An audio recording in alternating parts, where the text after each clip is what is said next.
दर्शकवृन्द, दाङमा घटेको 14 वर्षीय बालिका हत्याकाण्डबारे उनकी आमाले गरिन् यस्तो खुलासा। मङ्सिरको 18 गते कालीमाटीको मेला थियो।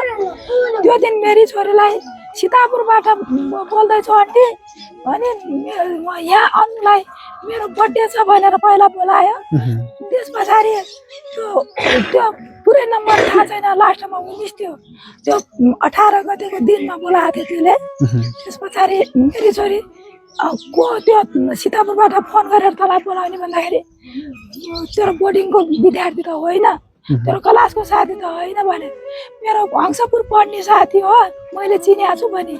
हजुर फेरि त्यसले पनि म हंसपुर पढ्छु भनेर पनि सीतापुर गर्छ भने। फेरि मेरी छोरी त्यो हामी पूजामा गयौँ, त्यो त बर्थडेमा सीतापुर गई मम्मी भनेर गएँ। अनि साँझ आउँछु भने थिएँ, फेरि साँझ आएन। त्यस पछाडि केक काट्ने ढिलो हुन्छ, बाबा मम्मीको एनिभर्सरी छ भनेर भने के। अनि नपत्याएमा साँझ फोटो हाल्छु भनेर भने त्यो केटीले। अनि त्यस पछाडि साँझ त अलि ढिलो भयो, हुन्छ होला आन्टी बिहान म बिहानै 5 बजे पठाइदिन्छु अन्नुलाई भनेर भने। त्यस पछाडि हुन्छ भने फेरि फोटो पनि हालिदिनु है, मलाई विश्वास लाग्दैन मेरी छोरी कहिले घर छोरी पनि गएछ ल। त्यो फोटो हाल्नु भने फोटो हालिदियो भने मैले कति बजे 9 बजीतिर आज खाना बन्दैछ भनेर भने। त्यस पछाडि खाना बन्दैछ भनेपछि पछाडि फेरि 11 बजे फोन गर्दाखेरि फोटो हालिदियो भने त्यतिखेर पनि अझ के काट्ने सुरु भएको छैन भनेर भने। अनि त्यतिकैमा फेरि बिहान भयो, बिहान आउँदाखेरि अब बिहानै पठाइदिनु भनेको मैले लगभग 7 बजीसम्म पर्खेँ क्या। त्यतिखेर फोन गर्दाखेरि अन्नु किन आएन, सीतापुर त यो होइन, यो कहाँ हो, सत्य बोल्नु पर्यो भने। त्यस पछाडि सीतापुर हो किन विश्वास गर्नु न, पठाइदियो आन्टीलाई अन्नुलाई आन्टी भने फेरि।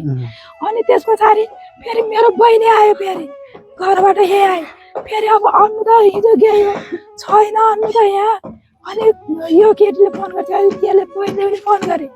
अनि सत्य भन्, अनि मेरो छोरी कहाँ छ, अन्नु कहाँ छ, किन हिजोबाट न फोटो हाल्ने न के हाल्ने, मान्छे नपत्या हो भनेर पकाखेरि फेरि किन झर्किनु भयो भनेर भनेको।